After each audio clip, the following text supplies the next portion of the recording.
Hello दोस्तों, कैसे हैं आप सभी लोग। तो क्लास को कंटिन्यू करते हुए और आपको क्लासेस कैसी लग रही हैं कमेंट सेक्शन में ज़रूर बताएं, और आपने स्कोर कितना किया ये भी कमेंट सेक्शन में ज़रूर बताएं। और हमारे साथ जुड़े रहने के लिए आप हमारा टेलीग्राम चैनल ज्वाइन कर सकते हैं, जिसका लिंक मैंने डिस्क्रिप्शन में दे दिया है। उसमें आपको सारी नोटिफिकेशन और क्लास की PDF, हैंड रिटन नोट्स और ई बुक आपको मिलती रहेंगी। ठीक है, अभी 2 ई बुक मैंने उसमें अपलोड की हैं। एक आपकी एवरेज की है और आपकी एक हिस्ट्री की है। ठीक है, हिस्ट्री में भी किसकी है, एंशिएंट हिस्ट्री की है। ठीक है, तो 2 ई बुक आपकी अपलोड कर दी हैं, तो आप लोग वहाँ से जाकर डाउनलोड कर सकते हैं। ठीक है, और हिंदी की एक क्लास की PDF यानी कि अधिगम और अर्जन की एक आप PDF मैंने डाल दी है उसमें, तो आप लोग वहाँ से जाकर डाउनलोड कर सकते हैं। ठीक है, फ़िलहाल हम क्लास को शुरू करते हैं और लास्ट में आप अपना स्कोर ज़रूर बताएं। क्वेश्चन नंबर 11 कहता है, शिक्षण को सुचारू रूप से चलाने के लिए एक शिक्षक को अधिक से अधिक प्रश्न पूछने चाहिए।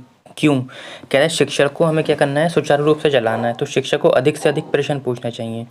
प्रश्न पूछने से, क्योंकि इससे क्या क्या होता है ये आपको बताना है। ठीक है बेटा, देखो कहता है कि कक्षा का अनुशासन बना रहता है, शिक्षार्थियों को ये पद्धति पसंद नहीं आती है, शिक्षार्थियों को अभिव्यक्ति का अवसर मिलता है, और कहता है शिक्षक को अभिव्यक्ति का अवसर मिलता है। अब जो बच्चे काफ़ी दिन से हमारे साथ जुड़े हुए हैं उन लोगों को इसका आंसर अभी दिख गया होगा। ठीक है, देखो जब भी शिक्षक प्रश्न पूछेगा तो इससे क्या होगा, शिक्षार्थियों को अभिव्यक्ति का मौका मिलेगा।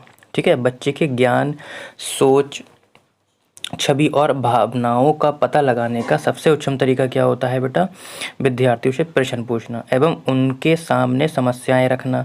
विद्यार्थियों से प्रश्न पूछकर एवं उनके सामने समस्याएं रखकर उनका मूल्यांकन किया जा सकता है। और शिक्षण को सुचारू रूप से चलाने के लिए शिक्षक को विद्यार्थी से क्या करना चाहिए, अधिक से अधिक क्या करना चाहिए, प्रश्न पूछना चाहिए। तो पहला ऑप्शन आपका कहता है कि कक्षा का अनुशासन बना रहता है। बेटा अनुशासन का और प्रश्न पूछने से कोई लेना देना नहीं है। कहता है शिक्षार्थियों को ये पद्धति पसंद नहीं आती है, ऐसा भी नहीं है। फिर कहता है कि शिक्षक को अभिव्यक्ति का अवसर मिलता है। भाई शिक्षक को क्यों मिलेगा, बच्चों को मिलना चाहिए, बच्चे से प्रश्न पूछे जा रहे हैं ना। तो किसको अवसर मिलता है, विद्यार्थियों को अभिव्यक्ति का अवसर मिलता है, यानी कि ऑप्शन नंबर आपका क्या हो जाएगा, 3 हो जाएगा। आगे बढ़ते हैं क्वेश्चन नंबर 12 की ओर। कहता है आप अपनी कक्षा के किसी शिक्षार्थी को पढ़ाने हेतु उसे प्रेरित करने का कौन सा तरीका उपयुक्त मानते हैं। ठीक है, यदि आप एक शिक्षक हैं और अपने शिक्षार्थी को पढ़ाने के लिए प्रेरित करना है तो इसमें से कौन सा तरीका आपके लिए क्या होगा, उपयुक्त होगा। कहता है शिक्षार्थी के आत्मसम्मान को सुरक्षित रखना, उसकी प्रशंसा दूसरे शिक्षार्थियों के समक्ष करना, उसे सकारात्मक प्रलोभन देना, और कहता है शिक्षार्थियों के प्रेरकों को मार्गान्तीकरण करना। ठीक है, तो 12 का आपको बताना है। देखो अभिप्रेरणा क्या है, अभिप्रेरणा एक प्रक्रिया है। ठीक, अभिप्रेरणा जो होती है एक प्रक्रिया होती है जिसमें सीखने वाले की आंतरिक ऊर्जाएं अथवा आवश्यकताएं उसके पर्यावरण में उपस्थित विभिन्न आदर्शोन्मुख लक्ष्यों की ओर निर्देशित होती है। कक्षा में विद्यार्थी को पढ़ाने हेतु उसे प्रेरित करने के लिए प्रेरणा की आवश्यकता बढ़ती है। किसकी आवश्यकता पड़ रही है, प्रेरणा की आवश्यकता पड़ती है। ठीक है, तो फिलहाल आपका ऑप्शन अब क्या हो जाएगा ये आपको बताना है। मैंने आपका पूरा एक्सप्लेनेशन कर दिया है। कहता है शिक्षार्थी के आत्मसम्मान को सुरक्षित करना। भाई आत्मसम्मान को सुरक्षित रखेंगे तब बच्चा प्रेरित होगा, ऐसा तो नहीं है। हाँ, ऑप्शन आपका पॉजिटिव है ये, लेकिन उत्तर नहीं है। उसकी प्रशंसा दूसरे शिक्षार्थियों के समक्ष करना, ऑप्शन पॉजिटिव है, लेकिन दूसरे शिक्षार्थियों के सामने प्रशंसा करने से वो प्रेरित नहीं होगा। सकारात्मक प्रलोभन, ये भी उत्तर सही है, लेकिन उत्तर नहीं होंगे, क्योंकि हमसे पूछा है पढ़ाने के लिए प्रेरित करना है, और पढ़ाने के लिए प्रेरित करने के लिए हमें अभिप्रेरणा जागृत करना पड़ेगी, यानी कि शिक्षार्थी के प्रेरकों को क्या करना चाहिए, मार्गान्तीकरण करना चाहिए हमें। ठीक है, आगे बढ़ते हैं।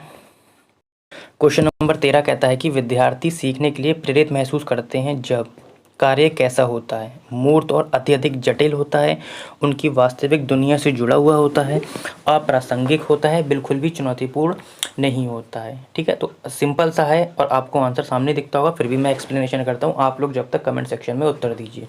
देखो विद्यार्थी सीखने के लिए प्रेरित महसूस करते हैं जब कार्य उनकी कैसा होना चाहिए, वास्तविक दुनिया से जुड़ा हुआ होना चाहिए। ठीक है, ठीक है, और बच्चे स्वभावतः प्रत्यक्ष रूप से उपस्थित वस्तुओं को सीखने के लिए अधिक प्रेरित होते हैं। ऐसा होता है जब हमारे बच्चे के आस पड़ोस से जुड़े हुए आप जब एग्जाम्पल रखेंगे ना तो बच्चा जल्दी सीखेगा।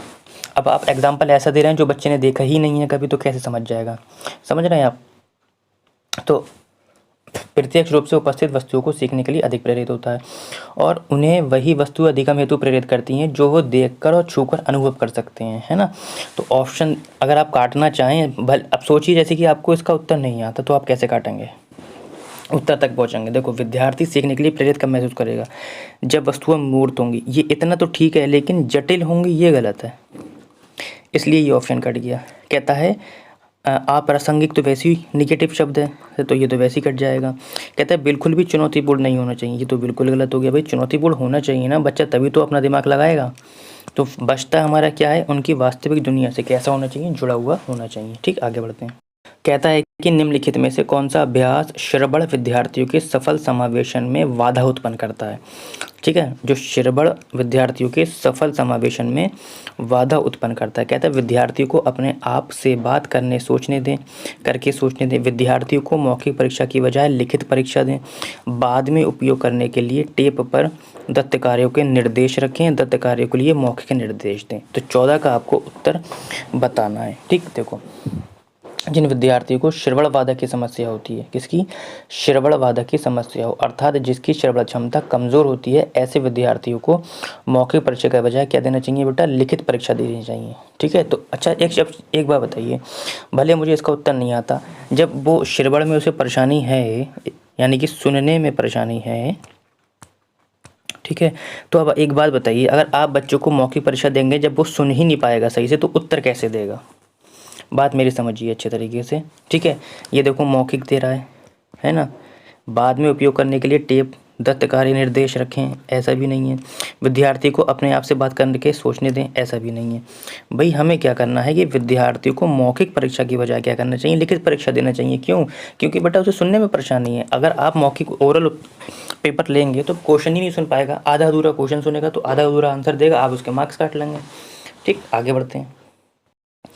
क्वेश्चन नंबर 15 कहता है, एक तरफ कथन दे रखा है, एक तरफ कारण दे रखा है। कहता है पाठ्यचर्या, जिसे हम सिलेबस बोलते हैं, का उद्देश्य ऐसा होना चाहिए जो भारतीय समाज एवं संस्कृति की क्या करे? सराहना करे तथा विवेचनात्मक मूल्यांकन पर भी बल दे। तर्क कहता है कि पाठ्यचर्या मनुष्य जीवन के लिए आवश्यक एवं निवारक तत्व के रूप में शामिल की जाती है।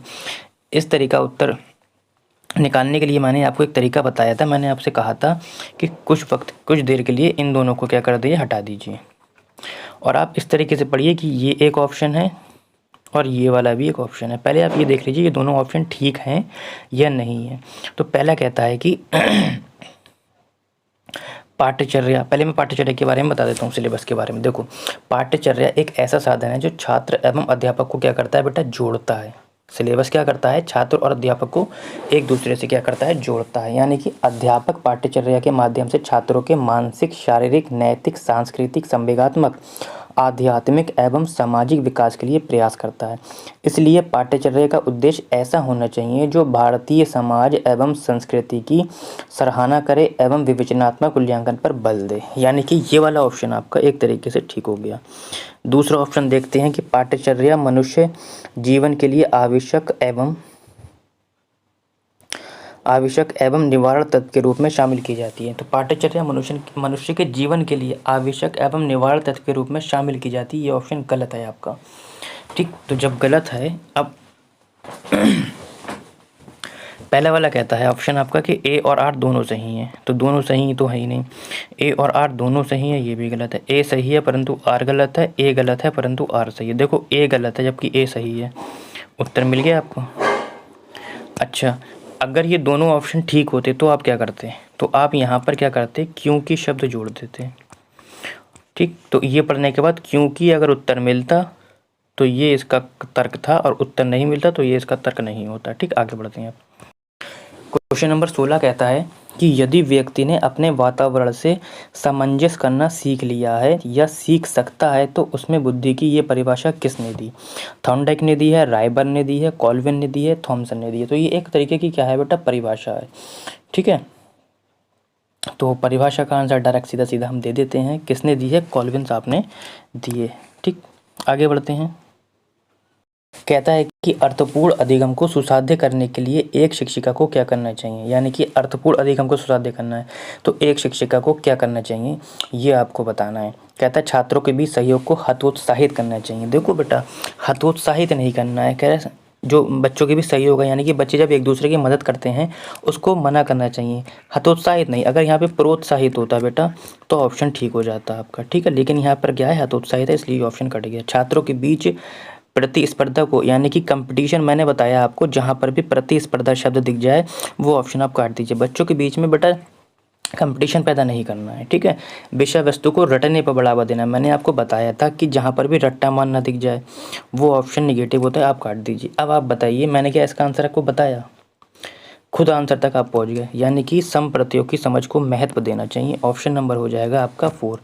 बेटा यदि आपको ऑप्शन काटना आते हैं तो आप सीटेट में 120 से प्लस मार्क्स आराम से ला सकते हैं, यदि आपको ऑप्शन काटना आते हैं। ये टेक्निक अगर जब तक आप नहीं सीखेंगे आप लोग सीटेट में 120 से ऊपर मार्क्स नहीं ला सकते। हाँ, तुक्का लग जाए तो वो अलग की बात है, फिलहाल ला नहीं सकते हैं, ठीक। तो उत्तर तक पहुँचने के लिए आप ऑप्शन को काटते रहिए, आप उत्तर तक पहुँच जाएंगे, ठीक। आगे बढ़ते हैं। जीन पियाजे से एक क्वेश्चन कहता है कि जीन पियाजे के संज्ञानात्मक विकास के किस चरण पर बच्चा समझ बना लेता है कि प्रतीकों का इस्तेमाल वस्तुओं के प्रतिनिधित्व करने के लिए किया जा सकता है। अगर बच्चे के सामने साइकिल नहीं है तब भी साइकिल शब्द सुनकर उसके मस्तिष्क में एक प्रतिबिंब बन जाता है। बहुत ही प्यारा क्वेश्चन है। तो ऑप्शन है आपके पूर्व परंपरागत अवस्था। देखो ये वाला तो वैसे ही कट जाएगा, क्यों, क्योंकि ये शब्द किसका है, आपका कोहल वर्ग का है, ठीक है। मूर्त संक्रियात्मक अवस्था, पूर्व संक्रियात्मक अवस्था, अमूर्त संक्रियात्मक अवस्था, ठीक है। अमूर्त संक्रियात्मक अवस्था इसलिए नहीं हुई, इसमें परिकल्पनात्मक चिंतन, अमूर्त चिंतन, सृजनात्मक चिंतन, तार्किक चिंतन आ जाता है आपका। मूर्त संक्रियात्मक भी नहीं होगा बेटा। ये जो चीज़ होती है आपकी पूर्व संक्रियात्मक अवस्था में पाई जाती है, ठीक है। किस में पाई जाती है, पूर्व संक्रियात्मक अवस्था में। आगे बढ़ते हैं। तो शायद आज 18 ही क्वेश्चन है, तो आज हम क्लास को यहीं रोकते हैं, ठीक है। तो 18 क्वेश्चन है आज, तो आज हम यही छोड़ते हैं। तो आपको क्लास कैसी लगी बेटा कमेंट सेक्शन में ज़रूर बताएं, और अपना स्कोर भी कमेंट सेक्शन में ज़रूर बताएं कि कितना किया है आपने, ठीक है।